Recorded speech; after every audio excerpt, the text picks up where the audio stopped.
Mary, could you get me some cough drops? I mean, I'm thinking you could bring her, and you guys could go up to your old room and not make out.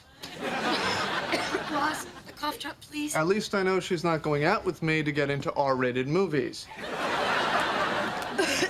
Why don't you just marry her? Oh, no, wait a minute. You can't. I'm sorry, I forgot. She's not a lesbian. See, Amanda and I have a You very... have nothing. You're not even going out. You're her babysitter. You have a 12-year-old girl's job.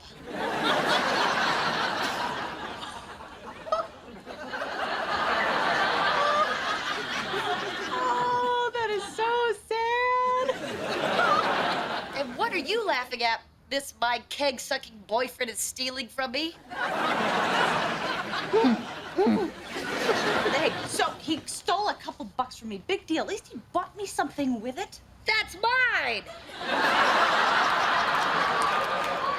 Would you both please start acting like adults?